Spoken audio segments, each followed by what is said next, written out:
Hello friends, कैसे हो आप? मुझे उम्मीद है आप सब अच्छे होंगे। जैसा कि आप वीडियो से पहचान ही गए होंगे कि मैं आज कौन से टॉपिक पे बात करने वाला हूँ। मैं आज कॉमनवेल्थ गेम्स के बारे में बात कर रहा हूँ, क्योंकि ये कॉमनवेल्थ जो गेम है वो यूके से एसोसिएटेड है, तो इसलिए मैंने ये टॉपिक सेलेक्ट किया है। और अ, और इंडिया का भी कॉमनवेल्थ गेम्स में मतलब काफ़ी ब्रिटिश एम्पायर के टाइम से इंडिया इस गेम्स के इवेंट से जुड़ी हुई है। क्योंकि आपको पता है जो कॉमनवेल्थ गेम है ये इसको पहले ब्रिटिश एम्पायर गेम्स भी बोलते थे। ये उन देशों के बीच में खेला जाता था जो ब्रिटेन की कॉलोनी थी। तो इसकी जो शुरुआत हुई थी वो 1930 में हुई थी, 1930 में। और इसको, जैसा कि मैंने आपको बताया, इसको पहले ब्रिटिश एम्पायर गेम्स भी कहा जाता था। और जो यहाँ पे इस बार जो कॉमनवेल्थ गेम्स हुए हैं वो हुए हैं बर्मिंघम सिटी में, जो कि यूके यूनाइटेड किंगडम और एंड इंग्लैंड की एक one of the major city है। तो जो यहाँ पे जो हमारे जो ये कॉमनवेल्थ गेम्स हुए थे वो 28 जुलाई को स्टार्ट हुए थे और 8 अगस्त को इसका क्लोजिंग सेरेमनी था। तो इसको इस गेम को एज ए फ्रेंडली गेम्स भी कहा जाता है। तो इसमें टोटल जो पार्टिसिपेंट थे इस बार वो 72 कंट्रीज ने पार्टिसिपेट किया था, जबकि कॉमनवेल्थ के जो मेंबर हैं वो 56 हैं। जो कॉमनवेल्थ कंट्रीज के जो मेंबर हैं वो 56 हैं, बट पार्टिसिपेट किया था 72 कंट्रीज ने इस गेम्स में। तो जैसा मैं आपको थोड़ा बहुत बता दूं, बर्मिंघम एक सिटी है, मेजर सिटी है जो वेस्ट मिडलैंड रीजन में है इंग्लैंड के। और लंदन से इस सिटी की जो डिस्टेंस है वो 202 किलोमीटर के आसपास है। तो ट्रेन से ये लगभग 2 घंटा लग जाता है। और अगर आप पब्लिक ट्रांसपोर्ट लोगे तो अदर जैसे बस वगैरह तो 2.5 या 3 घंटे के आसपास लग जाएगा। बाकी खुद की ड्राइविंग करोगे तो वो वो भी 2.5 घंटे के आसपास इतना लगेगा। तो चलो शुरुआत करते हैं ये जानने की कि इंडिया का प्रदर्शन कैसा रहा कॉमनवेल्थ गेम में। और क्या ये जो कॉमनवेल्थ की जो सफलता है उससे इंडिया को न, इंडिया को काफ़ी कुछ फ़ायदा होगा या कुछ बेनिफिट मिलेगा, या फिर क्योंकि हमारा जो मेन मकसद होता है वो ओलंपिक टारगेट होता है। तो कॉमनवेल्थ की जो सफलता है वो उसका जो कुछ एक ओलंपिक की तरफ अग्रसर करने के लिए एक अच्छा परफॉर्मेंस है। तो इसके लिए मैं आपको इस इसको एनालाइज करने की कोशिश करूंगा कि अभी हम ओलंपिक कितने दूर है हमसे। और हमें ओलंपिक्स के लिए क्या-क्या तैयारी करने की ज़रूरत है, और अभी हमें कितना सीखने की ज़रूरत है, और किस एरिया में हमें इम्प्रूवमेंट करने की ज़रूरत है। तो चलिए शुरू करते हैं। तो जैसा कि मैंने आपको बताया, जो इस बार जो बर्मिंघम में हुआ था, उसमें जो सबसे ज़्यादा जो टॉप पे रही थी, फर्स्ट रैंक पे, वो ऑस्ट्रेलिया थी। तो ऑस्ट्रेलिया ने टोटल 67 गोल्ड मेडल जीते हैं, और कुल मिला के उसके जो मेडल हुए हैं वो 178 हैं। उसके बाद सेकंड पे इंग्लैंड रही है, थर्ड पे कनाडा रही है, और जो फोर्थ पोजीशन है इस पे इंडिया रही है। हालांकि ये इंडिया का इस बार रैंकिंग टेबल थोड़ा डाउन हो गया है। पिछले बार के जो कॉमनवेल्थ गेम में इंडिया की रैंकिंग थर्ड पे थी। इंडिया ने कनाडा से ऊपर थी, जबकि टोटल मेडल के मामले में इंडिया कनाडा से कम थी, बट इंडिया के जो गोल्ड थे वो कनाडा से ज़्यादा था। तो इसमें ओलंपिक और जो कॉमनवेल्थ गेम्स होते हैं, इसमें जो जो रैंक होती है, मेडल की जो रैंकिंग होती है, वो गोल्ड के नंबर ऑफ गोल्ड्स के हिसाब से होती है। अगर किसी कंट्रीज़ के नंबर ऑफ गोल्ड्स बराबर हैं, तो फिर उनके सिल्वर मेडल को देखा जाता है कि किसकी ज़्यादा हैं। अगर वो भी बराबर हैं, तब ब्रॉन्ज़ मेडल को देखा जाता है। और तो इस प्रकार से इस बार जो हमारी कंट्री है, उसने 22 टोटल मेडल जीते हैं, गोल्ड मेडल। और 16 सिल्वर जीते हैं, 23 ब्रॉन्ज और टोटल 61 जीते हैं। ये हमारा इतना बेहतर प्रदर्शन नहीं है। हमारा जो बेहतर प्रदर्शन था वो दिल्ली ओलंपिक में था, जिसमें हम सेकंड वे रैंक पे थे। तो बात कर लेते हैं इंडिया में जो इंडिया के जितने भी जो प्लेयर थे कॉमनवेल्थ गेम में, वो टोटल 210 थे। उसमें से जो मेंस थे, मेन वो एक 106 थे, एंड वुमेन थी वो, वुमेन की 104 एथलीट और प्लेयर्स थे। तो इस बारी जो एथलेटिक्स है उसमें हमारे 38 एथलीट ने पार्टिसिपेट किया था, जिसमें 20 मैन की टीम थी और 18 वुमेन की टीम थी। तो इसके इसके इसके अलावा जो जिम्नास्ट हो गया, जिम्नास्ट में हमारे टोटल 7 थे, जूडो में 6 हैं, 6 थे। और इस बार जो लोन बॉल है उसमें हमारे 10 टोटल प्लेयर थे, और लोन बॉल में फर्स्ट टाइम हमने एक गोल्ड मेडल जीता है, जो कि बहुत ही एक अचीवमेंट है इंडिया के लिए। और उसमें से जितने भी वो 4 प्लेयर थे, मतलब जितने भी जो टीम के प्लेयर थे, वो उनमें जो मैक्सिमम 30 से 47 की एज वाले थे। तो ये एक अचीवमेंट है कि इतनी उम्र में भी इतना एंथुजियाज्म होना जीतने के प्रति और स्पोर्ट्स में एक्टिव रहना, ये हमारे लिए बहुत, मतलब ये रेयर है, ये होता नहीं है इतना स्पोर्ट्स में। स्पोर्ट्स हमेशा युवाओं का ही माना जाता है। आइडियली 25-30 तक के मतलब इसमें पार्टिसिपेट करते हैं। और जैसा कि अगर बात करूं अदर इवेंट में, तो स्क्वाश में हमारे टोटल 9 थे, एंड एक ट्रायथलन है उसमें हमारे 4 थे। तो इसके अलावा वेट लिफ्टिंग और रेसलिंग में तो हम हमारे काफ़ी अच्छे नंबर मतलब प्लेयर हैं, 15-12 के आसपास। तो ये हमारा जो स्पोर्ट्स की जो प्लेयर थे वो टोटल 210 थे,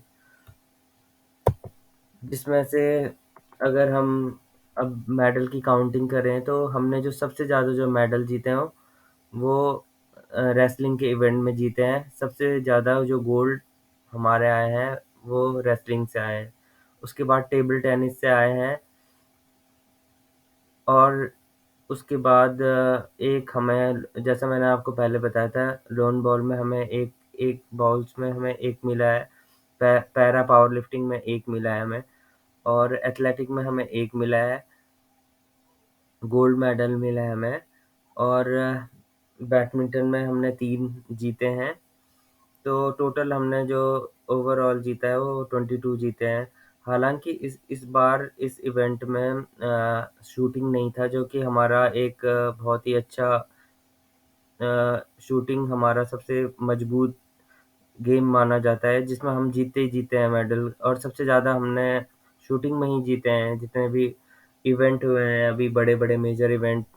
तो ये हमारा स्ट्रॉन्ग एरिया है शूटिंग का, जो जो कि इस बार नहीं था इस ओलंपिक में। फिर भी हमने 22 मेडल जीते हैं विदाउट शूटिंग। अगर शूटिंग का इवेंट भी होता इसमें, तो हम ये लगभग काफ़ी अच्छा आंकड़ा पार कर जाते, 25-26 के आसपास को टच कर ही लेते। तो जैसा कि मैं आपको बता दूं कि अभी जो जो मैंने आपको पहले ही बताया था, जो पहला जो हुआ था कॉमनवेल्थ गेम, वो 1930 में इसकी शुरुआत हुई थी। लेकिन मैं अभी 20 साल का जो ओलंपिक जो सॉरी जो ये कॉमनवेल्थ गेम्स हैं इसके बारे में डिस्कस करूंगा। तो जो 2002 में 2002 20 साल पहले 2002 में मैनचेस्टर में हुआ था। फिर उसके बाद 2006 ऑस्ट्रेलिया के मेलबर्न में हुआ था। फिर हमारे दिल्ली में हुआ था जो 2010 में। फिर ग्लासगो है, ग्लासगो उसमें 2014 में हुआ था। गोल्ड कोस्ट में 2018 में हुआ था, और अब बर्मिंघम में 2022 में हुआ है। तो मैं आपको बता दूं, इन 20 सालों में 3 इवेंट यूके के अंदर हो चुके हैं, जिसमें से एक मैनचेस्टर है, एक मैनचेस्टर है एक ग्लासगो है और एक बर्मिंघम है। तो बात करें अगर मैं इंडिया की रैंक की, तो इंडिया की जो 2002 में रैंक थी वो फोर्थ में पोजीशन में थी, जिसमें इंडिया ने 30 गोल्ड मेडल जीते थे।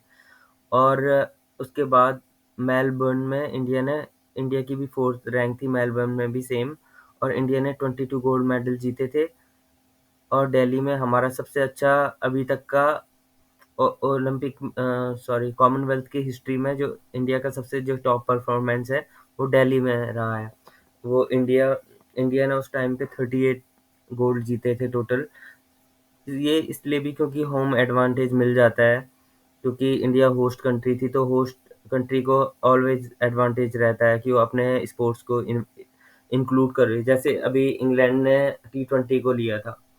T20 को मैं आपको बता दूं कि इस इवेंट पे जो T20 वुमेन्स का फॉर्मेट था, ये पहली बार ही रखा गया था और इंडिया ने इसमें सिल्वर जीता था। तो ये अपने अकॉर्डिंगली कंट्री अपने गेम इवेंट रख सकती हैं। तो इसके अलावा अब बात करूं ग्लासगो में, तो हमारी रैंक फिफ्थ में पोजीशन पे थी, जिसमें हमें गोल्ड जीता था 15। और मैं यहाँ पे गोल्ड की ही बात कर रहा हूँ, बाकी के एनालिसिस के लिए इसमें बहुत लंबा टाइम लग जाएगा, तो मेरा फोकस गोल्ड पे ही है। और इसके अलावा जो गोल्ड कोस्ट में हुआ था, उसमें इंडिया की जो पोजीशन रही थी वो थर्ड रही थी। और ये मैंने आपको पहले भी बता दिया था। उसमें हमने 26 टोटल मेडल जीते थे गोल्ड के। तो अब मैं इन इन चीज़ों को आगे मैं स्पोर्ट्स वाइज जो हमने इन सालों में 2002 से 2022 तक के जितने भी हमारे ये कॉमनवेल्थ गेम हुए थे, तो उसमें इंडिविजुअली हमने जो जीते हैं मेडल, तो सबसे ज़्यादा किस में जीते हैं और सबसे कम किस में जीते हैं, ये हम एनालाइज करने की कोशिश करेंगे। और ये देखेंगे कि अभी हमें कहाँ पे इम्प्रूवमेंट करने की ज़रूरत है, और कौन किस चीज़ों में हमने इम्प्रूवमेंट किया है। तो जैसा कि मैं आपको बता दूं, मैनचेस्टर में हमने जो गोल्ड जीते थे वो सबसे ज़्यादा शूटिंग में जीते थे, देखो 14। जबकि जबकि वेट लिफ्ट उसके बाद वेट लिफ्टिंग में जीते थे। और उसके बाद जो अदर इवेंट हो गए बॉक्सिंग और रेसलिंग में, और एक हॉकी में जीता था। इसमें एथलेटिक्स का तो कोई नामो निशानी नहीं है, एक मेडल भी नहीं जीत पाए थे हम गोल्ड इसमें। और इसकी कंपैरिजन 2006 से करें तो शूटिंग में ही हमारा दबदबा रहा था, जैसे मैनचेस्टर में था हमारा। वेट लिफ्टिंग में हमने कुछ मेडल जीते थे, और टेबल टेनिस और बॉक्सिंग में एक तो मेजॉरिटी, यहाँ देखो हमने शूटिंग में जीते थे, एक जो हमें गोल्ड सबसे ज़्यादा दिला के आया था वो शूटिंग की दिला के आया था। उसके बाद मैं दिल्ली की बात करूँ, तो दिल्ली में भी हमने शूटिंग में ही सबसे ज़्यादा जीते थे। और ग्लासगो में भी हमने 4 शूटिंग में जीते थे, और 2018 में जो गोल्ड कोस्ट में हुआ था उसमें 7 जीते थे। जबकि बर्मिंघम में शूटिंग का इवेंट रखा ही नहीं गया, तो इसलिए हम यहाँ पे कोई शूटिंग के मेडल नहीं है इंडिया के। अगर होते तो इंडिया क्या पता ये आंकड़ा 25-26 को भी पार कर सकता था, क्योंकि शूटिंग हमारा एक अच्छा इवेंट है। और एक बार बता दूं, इसमें हमारा आर्चरी भी नहीं है। अ, आर्चरी भी हमारा एक अच्छा माना जाता है, जिसमें हमारे कुछ प्लेयर हैं वो अच्छे हैं खिलाड़ी, जैसे एक दीपिका हो गई। तो तो आप जैसे देख सकते हैं, इन इवेंट में आर्चरी केवल दिल्ली वाले में इवेंट में रखा गया था, दिल्ली के इवेंट में रखा गया था। तो हमने जो टोटल गोल्ड मेडल जीते हैं अभी तक सबसे ज़्यादा वो दिल्ली कॉमनवेल्थ गेम्स में जीते हैं, वो 38 हैं। उसके बाद जो हमने ज़्यादा जीते हैं इन 20 सालों में, वो मैनचेस्टर में जीते हैं 30, जिसमें मेजॉरिटी जो गोल्ड आए हैं वो शूटिंग से आए थे। और उसके बाद 2018 में हमने 26 जीते थे, तो जिसमें शूटिंग से ही आए थे हमारे सबसे ज़्यादा। बाकी इस बार में हमने थोड़ा जो प्रोग्रेस की है, वो एक पैरा पावर लिफ्टिंग में करी है, जिसमें हमें एक गोल्ड मिला है। एक लॉन बॉल्स में करी है, जिसमें एक मिला है। एथलेटिक में हमें एक मिला है इसमें। और हमने जो इम्प्रूवमेंट करी है वो बैडमिंटन में करी है। देखो आप, यहाँ बैडमिंटन में हमारा 2002 में कोई गोल्ड नहीं था, 2006 में भी बैडमिंटन में कोई गोल्ड नहीं है। इसके अलावा हमने जो बैडमिंटन का जो गोल्ड जीता था वो दिल्ली से हमारी शुरुआत होने लगी थी जीत की। तो उस टाइम पे हमने 2 जीता था, फिर 2014 में 1 जीता था हमने, फिर जो 2018 उसमें 2 जीता था, इस बार हमने बैडमिंटन में 3 जीता है। और इसके अलावा अगर बॉक्सिंग की बात करें तो बॉक्सिंग में हमने इस बार 3 गोल्ड जीते हैं। इससे पिछले वाले में भी 3 मेडल गोल्ड मेडल जीते थे हमने। और दिल्ली दिल्ली में हमने 3 जीते थे, और बाकी 2006 में 1 बॉक्सिंग में जीता था, बाकी 2014 में हमने कोई मेडल नहीं जीते थे बॉक्सिंग में। तो ये हमारे एनालिसिस है इस बार की 2022 में।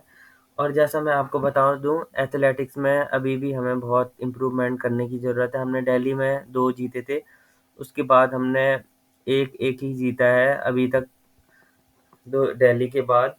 और अगर इसमें जेवलिन थ्रो में इस बार नीरज चोपड़ा नहीं थे, अगर वो होते तो शायद हमें एक और गोल्ड मिल सकता था। मिल भी सकता था, मिल भी नहीं सकता था, इसकी कोई श्योरिटी नहीं है, क्योंकि उनके जो राइवल हैं पाकिस्तान के, वो भी काफ़ी स्ट्रॉन्ग हैं और उन्होंने इस बार गोल्ड मेडल जीता है।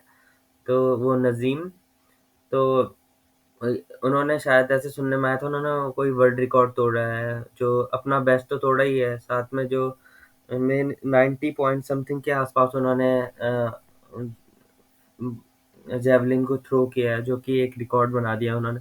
तो हो सकता है कि इसमें भी इंडिया जीत भी सकता था, नहीं भी जीत सकता था, ये तो तब होता जब अगर वो होते। बट अभी जैसा हमारा एथलेटिक्स का जो इवेंट है, अभी हमें एथलेटिक्स में बहुत इम्प्रूवमेंट की ज़रूरत है। और ये एथलेटिक के लिए हमें गवर्नमेंट को भी फोकस करना पड़ेगा, और साथ में पेरेंट्स को भी अपने बच्चों को एनकरेज करना पड़ेगा कि भाई क्रिकेट से क्रिकेट पे क्रिकेट में तो क्रिकेट से ज़्यादा अब एथलेटिक्स की तरफ मूव करो, क्योंकि अभी हमें ओलंपिक में हमारी यात्रा बहुत लंबी है। अगर हमें ओलंपिक में सरताज बनना है तो हमें अभी बहुत फोकस करने की ज़रूरत है। बहुत अच्छे-अच्छे जो हमारे टैलेंट है उनको निखारने की ज़रूरत है, और उनको एक स्पोर्ट्स का इंफ्रास्ट्रक्चर प्रोवाइड करने की ज़रूरत है। तो मैं जैसे मैं अभी आपको बता रहा था, टोक्यो में हमारा जो परफॉर्मेंस था लास्ट ईयर का, 2000 जो लास्ट इवेंट हुआ था, तो हम 48वें रैंक में थे, जबकि ऑस्ट्रेलिया जो अभी कॉमनवेल्थ में फर्स्ट नंबर पे है, वो 6 नंबर पे था टोक्यो ओलंपिक में। तो अभी हमारा सफ़र बहुत दूर है ओलंपिक के लिए। और हमने जो गोल्ड जीते हैं वो एथलेटिक में एक जीता था, वो भी नीरज चोपड़ा ने दिलाया था हमें जेवलिन थ्रो में।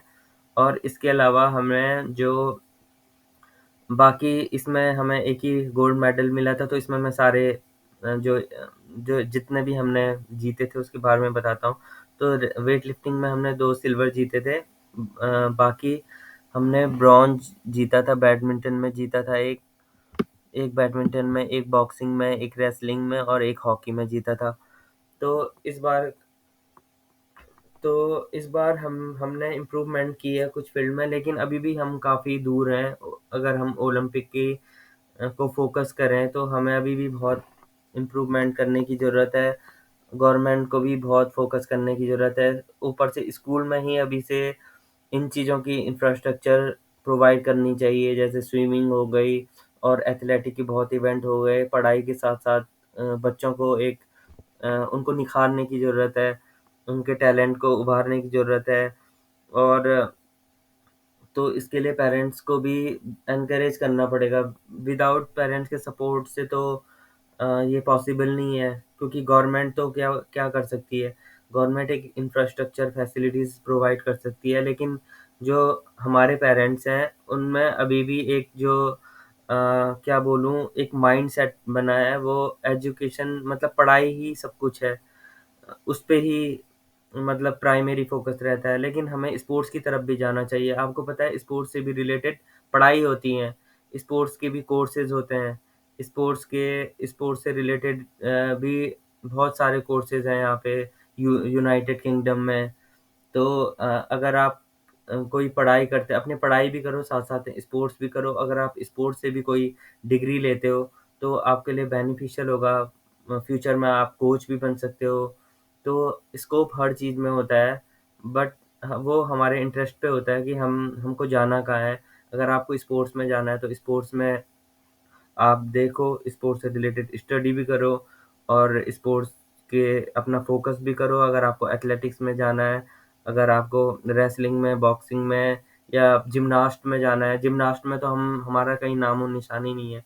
एक हमारी जो प्लेयर थी, एक बार उन्होंने मेडल जीता था, नाम अभी मुझे याद नहीं आ रहा है, लेकिन वो रह गई थी कुछ मेडल से, जीता नहीं था, सॉरी। बट हम जिम्नास्ट में काफ़ी पीछे हैं अभी। और एथलेटिक, अगर हमें चाइना और यूएसए को टक्कर देनी है तो हमें ओलंपिक में भी अपने आप को स्ट्रांग बनाना पड़ेगा। एटलीस्ट कम से कम टॉप 5 में तो आ जाएँ, हमारा टारगेट होना चाहिए। तो आपको ये वीडियो कैसा लगा दोस्तों? लाइक, शेयर, कमेंट ज़रूर करें। और मुझे उम्मीद है कि इंडिया अपना अगले जो इवेंट है उसमें और शानदार प्रदर्शन करेगी। और आप लोग भी हमारे कंट्री में से भी काफ़ी टैलेंट उभर के आएँगे और गवर्नमेंट के साथ-साथ पेरेंट्स का भी उनको बहुत सपोर्ट मिलेगा, मुझे उम्मीद है। और इसी के साथ देखो, मैं जो ये ओलंपिक है, ये मेरा इंटरेस्ट का टॉपिक था, इसीलिए मैं ये कवर कर रहा था, क्योंकि मैं ओलंपिक्स और कॉमनवेल्थ को काफ़ी मतलब 2000-2002 के आसपास से मैं फॉलो करता था जब भी ये इवेंट होते थे। तो मैं देखता था कि इंडिया की मेडल टैली कहाँ पे है, क्या है, तो मैं इन चीज़ को पे अम, एक नॉलेज रहती थी मेरे को कि हाँ, जानना है, क्यूरियोसिटी रहती थी कि इंडिया का क्या है इवेंट का। मुझे बहुत अच्छा लगता था जब मैं ओपनिंग सेरेमनी देखता था और देखता था कि किस प्रकार से कंट्री जब विन होती है, उनका जो नेशनल एंथम बजाया जाता है, जो गोल्ड जीतती है और उनका जो झंडा फहराया जाता था, वो मेरे को बहुत फ़ैसिनेटिंग लगता था। तो इसलिए ये वीडियो मैंने इसीलिए बनाया है। और जितने भी यूके में पढ़ने आ रहे होंगे स्टूडेंट्स, उनको मैं ये बता दूँ कि यहाँ पे उम, स्पोर्ट्स से रिलेटेड बहुत सारे कोर्स हैं। अगर आप स्पोर्ट्स के बाद टेक्नोलॉजी से रिलेटेड भी कुछ कर सकते हो, तो स्पोर्ट्स इंजीनियरिंग के भी कोर्स हैं रिलेटेड। तो क्योंकि एक बार मैंने अपनी सिस्टर के लिए मैं एक बार एक एक जगह गया था इवेंट में, तो वहाँ पे उन्होंने बताया था कि तुम स्पोर्ट्स के बाद भी इससे रिलेटेड कोई कोर्स कर सकते हो, जो स्पोर्ट्स प्लस टेक्नोलॉजी से का भी हो, क्योंकि अभी टेक्नोलॉजी का ज़माना है, तो स्पोर्ट्स में भी टेक्नोलॉजी की बहुत ज़रूरत है। तो यूके में आने वाले जितने भी या जो बाहर देश में पढ़ने वाले जितने भी लोग हैं जिनको पढ़ने की मतलब एक है कि उन्हें को बाहर पढ़ने जाना है, तो अगर उनको अगर उनमें से स्पोर्ट्स में इवेंट है तो आप स्पोर्ट्स से रिलेटेड कोर्स कर सकते हो। यहाँ पे बहुत सारे कोर्स हैं और उनका स्कोप भी अच्छा है। तो तब आपको, मुझे उम्मीद है आपको ये वीडियो बहुत अच्छी लगी होगी। और आप इस वीडियो को शेयर करें, लाइक करें, कमेंट्स करें। और आप अपने कमेंट्स में इस वीडियो के कमेंट्स में बता सकते हैं कि मैं कौन से टॉपिक को कवर करूं, जो कि कंट्री के लिए एक और आपके लिए भी एक बेनिफिशियल हो, इंफॉर्मेटिव हो। तो तब तक के लिए मैं यहाँ